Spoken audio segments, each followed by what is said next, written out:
Hello all, welcome back to another new video of learn with Bhavna. तो आज हम करने जा रहे हैं MSOE 003 का question number 6, that is explain nomenclature of religion with special reference to Peter Berger's view. तो अब हम स्टार्ट करते हैं।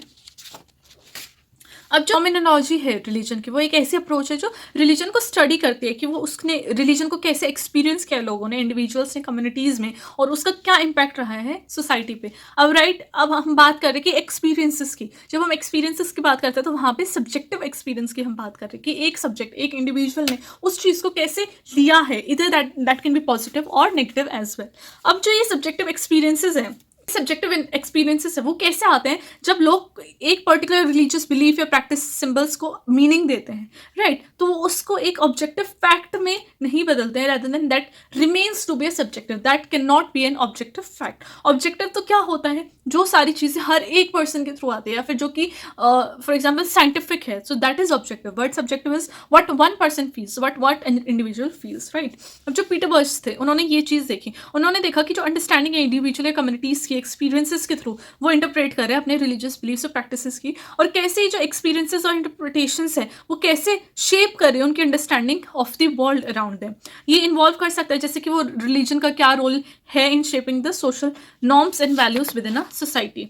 अब ये जो भी कलेक्टिव बिहेवियर है, ये किसी भी एक पर्टिकुलर कम्युनिटी का या सोसाइटी का, ये जो गोल ऑफ फिनोमेनोलॉजी है वो ये क्या देखता है कि जो रिलीजन है वो डीप अंडरस्टैंडिंग लेके आता है रिलीजन की, और क्या इंपैक्ट वो डालता है इंडिविजुअल्स पे या सोसाइटी पे। अब ये जो फोकस करता है वो क्या फोकस करता है कि जो लोगों ने क्या एक्सपीरियंस किए हैं of religious individuals and communities, तो वो लाइव्ड एक्सपीरियंसेस के ऊपर उसका फोकस होता है। अब जब लाइव एक्सपीरियंसेस के ऊपर फोकस कर रहे हैं तो वो क्या देख रहे हैं कि जो लोग हैं वो रिलीजियस बिलीव्स, प्रैक्टिसेस, सिंबल्स, उनको वो कैसे देख रहे हैं और इसके थ्रू वो वर्ल्ड को कैसे देख रहे हैं, ये अंडरस्टैंडिंग कैसे इन्फ्लुएंस कर रहे हैं उनके बिहेवियर को, वो कैसे इंटरेक्ट कर रहे हैं सोसाइटी के साथ। अब जो ये अप्रोच है ये क्या इंसाइट्स पे गेन कर रही है कि जो रिलीजन का क्या इंपैक्ट है सोसाइटी और सोशल नॉर्म्स पे। अब जो नॉमिनोलॉजी है रिलीजन की, वो एम्फेसाइज करता है कि वो रिलीजन को कैसे अंडरस्टैंड कर रहे हैं, importance of understanding religion subjective experiences की, पर्टिकुलर पीपल का क्या एक्सपीरियंस है, रेदर देन कि एक fact, but understanding through subjective experiences. और वो एक प्रोवाइड करते हैं comprehensive understanding of religion that is grounded in the live experiences, जो कि इसको प्रैक्टिस करते हैं। अभी जो अप्रोच है वो एक्नॉलेज करते हैं कि जो रिलीजियस एक्सपीरियंसेस हैं वो बहुत ज़्यादा डाइवर्स और कॉम्प्लेक्स है, सबके एक्सपीरियंसेस सेम नहीं हो सकते ऑफकोर्स, और ये जो सारी चीज़ें वो शेप करती है कि सोशल, कल्चरल और हिस्टोरिकल फैक्टर्स कैसे उस चीज़ में मैटर करते हैं। अब ये जो सब्जेक्टिव एक्सपीरियंसेस पे फोकस था रिलीजियस इंडिविजुअल्स और कम्युनिटीज़ को लेके, अब जो फिनोमेनोलॉजी ऑफ रिलीजन है उसने देखा कि ये एक तरीके से रिलीजियस बिलीव्स, प्रैक्टिसेस और सिंबल्स को ही शेप कर रहे हैं, जिसके थ्रू वर्ल्ड की एक अंडरस्टैंडिंग आ रही है लोगों को, और वो जो वर्ल्ड की अंडरस्टैंडिंग है वो उनके बिहेवियर और इंटरेक्शन में दिखती है with other people, with other societies. अब जो गोल है फिनोमेनोलॉजी का वो क्या है कि वो एक कॉम्प्रिहेंसिव अंडरस्टैंडिंग ले पाए रिलीजन की, और वो इस चीज़ को भी ध्यान में रखें कि जो डाइवर्स और कॉम्प्लेक्स एक्सपीरियंसेस हैं उन लोगों की जो इस चीज़ को प्रैक्टिस करते हैं, ना कि सबका एक तरीके से सेम पेज पे सब नहीं है।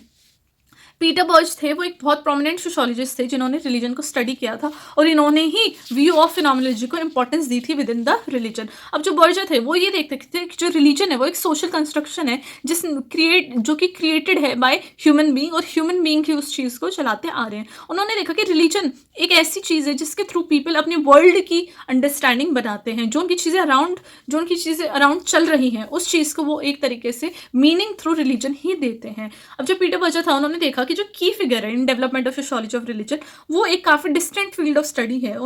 उन्होंने फोकस किया veg in which religion shape social reality and how social reality shapes religion. दोनों इंटर रिलेटेड है, ये दोनों टर्म्स है ना, कि रिलीजन भी सोशल रियलिटी को शेप कर रहा है, सोशल रियलिटी भी रिलीजन को शेप कर रही है, रिलीजियस वैल्यूज को शेप कर रही है। उनकी एक बुक थी the secret canopy elements of sociological theory of religion.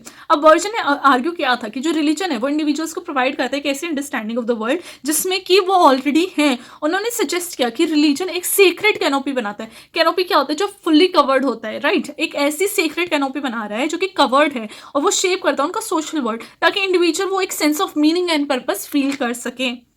Berger ने क्या आर्ग्यू किया कि जो कैनोपी जो उन्होंने क्रिएट कर लिया अपने around through collective actions of individuals और कम्युनिटीज, वो एक कॉमन रिलीजियस वर्ल्ड व्यू देखने लग जाते हैं। जो भी उस चीज़ को फॉलो कर रहा है उनका जो वर्ल्ड व्यू है वो बहुत ज़्यादा कॉमन हो जाता है। अब जो सेक्रेट कैनोपी है वो चैलेंज भी की जाती है by various social and cultural factors से, जैसे कि मॉडर्नाइजेशन हो गया, सेकुलराइजेशन हो गया, प्लूरलिज्म हो गया। अब कोई रिलीजन को एक तरीके से देखता है डजंट मीन कि वो लाइफ लॉन्ग उस चीज़ को उसी तरीके से देखे। ये सारी चीज़ें चैलेंज भी हो सकते हैं through these various points according to Berger. अब Berger theory of sacred canopy वो हाईलाइट करता है कि रोल ऑफ रिलीजन कितना इंपॉर्टेंट होता है हमारी अंडरस्टैंडिंग को शेप करने में of the world and providing us with the sense of belonging and purpose, है ना। एक बिलोंगिंगनेस प्रोवाइड करना, एक पर्पस प्रोवाइड करना टू द इंडिविजुअल्स। ये सारी चीज़ एक्नॉलेज होती हैं the ways in which social and cultural factors can impact and challenge religious beliefs and practices. तो ये दोनों वाइस वर्सा हो जाता है इनके अंदर, राइट। अब वर्जन ने बिलीव किया कि जो रिलीजन है वो एक सेट ऑफ बिलीफ्स या प्रैक्टिसेस नहीं होता है, बट एक सोशल फिनोमिना होता है जो कि डीपली सोसाइटी के अंदर, लोगों के अंदर फैब्रिकेटेड होता है। उन्होंने ये देखा कि जो रिलीजन है वो इंटीमेटली कनेक्टेड है उनकी टू द सिंपलेस्ट एक्टिविटीज से, वो सारी चीज़ें कनेक्टेड है रिलीजन, और ये लार्जर सोशल स्ट्रक्चर को लेके चलता है। और रिलीजन बिलीव्स एंड प्रैक्टिसेस हैं वो शेप्ड हैं through culture and historical context in the society, right.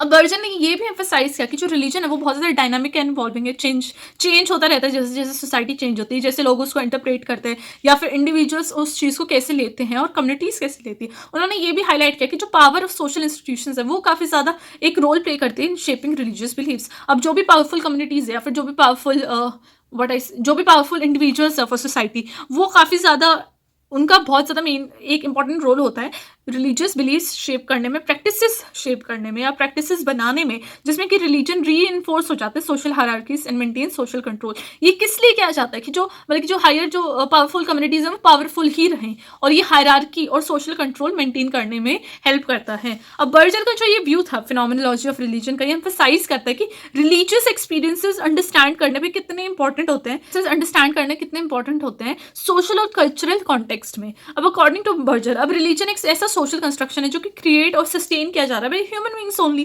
क्योंकि ये intimately connected with the social reality जो भी उनके अराउंड चल रहा है उसके थ्रू वो अपने रिलीजन को फॉर्म कर रहे हैं, राइट। और जो बर्जर ने आर्ग्यू किया कि जो रिलीजियस एक्सपीरियंसेस है वो कि ना कि इंडिविजुअल नहीं है बट वो सब्जेक्ट और ना ही सब्जेक्टिव है, बट वो कल्चरल और हिस्टोरिकल कॉन्टेक्स्ट में आकर हुए हैं। जो प्रीवियसली जो चीज़ें होती जा रही हैं वो उसके थ्रू वो सब्जेक्टिव फॉर्म हो चुके हैं, बट देखा जाए तो वो कल्चरल और हिस्टोरिकली ही एम्बेडेड है, उसके थ्रू ही इंडिविजुअल एक तरीके से सोच पा रहा है, वो अपने जो पर्टिकुलर जो सब्जेक्टिव नोशंस है वो लेके आ पा रहा है। उन्होंने ये भी एम्फसाइज किया कि जो रिलीजियस एक्सपीरियंसेस हैं वो स्टैटिक या फिक्स नहीं है, बट वो daily on a daily basis वो सारी चीज़ें चेंज होती जा रही हैं by the individuals and communities. Berger ने ये भी एम्फसाइज किया कि रोल ऑफ रिलीजन कितना इंपॉर्टेंट है सोसाइटी में। उन्होंने आर्ग्यू किया कि रिलीजन एक बहुत पावरफुल फोर्स है जिससे कि सोशल नॉर्म्स और वैल्यूज क्रिएट किए जाते हैं और मेंटेन किए जाते हैं। ये बहुत एक सिग्निफिकेंट इंपैक्ट लेके आता है इंडिविजुअल्स एंड कम्युनिटीज़ में।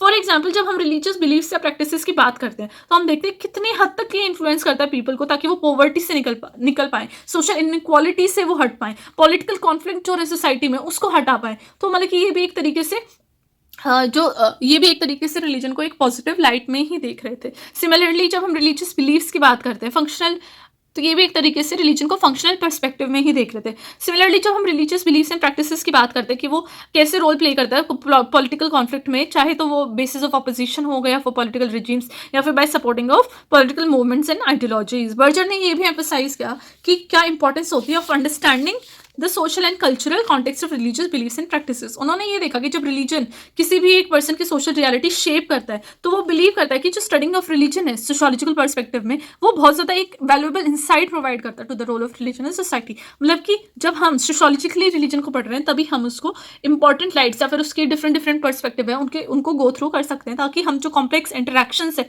Between religion, culture and social structure उसको अच्छे से अंडरस्टैंड कर सके। बर्जर ने ये भी आर्ग्यू किया जब हम रिलीजन को स्टडी करते हैं in form of sociological perspective, ये हमें हेल्प करता है to better understand the ways in which religious beliefs and practices are shaped by social structure and cultural context. For example, काफ़ी सारे सोशोलॉजिस्ट ने ये एग्जामिन किया कि रिलीजियस बिलीव्स और प्रैक्टिसेस काफ़ी ज़्यादा डिफरेंट है अक्रॉस डिफरेंट सोसाइटीज़ और वो बहुत ज़्यादा influence by factors such as gender, race and class. तो ये थ्रू सोशोलॉजी ही तो ये सारी चीज़ें पता चली।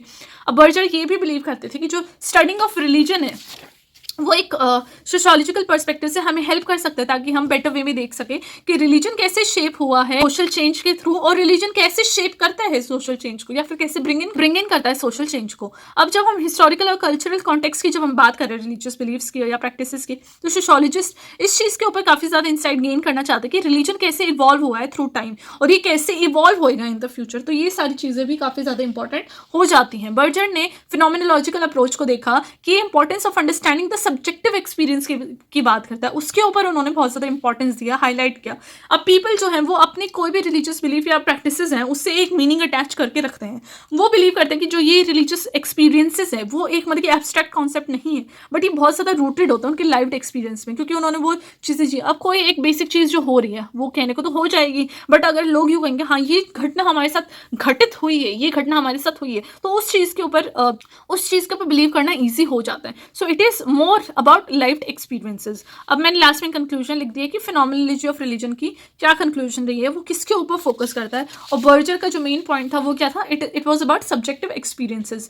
कैसे वो एक प्रोमिनेंट सोशियोलॉजिस्ट थे और उन्होंने कैसे अपनी जो बुक थी सेक्रेड कैनोपी में उन्होंने इसके बारे में बात की थी, राइट। और जो बर्जर की जो अप्रोच थी फिनोमिनोलॉजी ऑफ रिलीजन की, वो किसके ऊपर एम्फसाइज करती है, again it's emphasis on subjective experiences and it is a tool of social control, right. Religion can be used as a tool of social control. जो भी उसके अंदर मतलब कि जो भी रूल्स रेगुलेशंस बनती हैं वो इसलिए तो होती है ताकि लोग with in a religion with in a system वो रहे और प्रॉपर्ली फंक्शन कर सकें।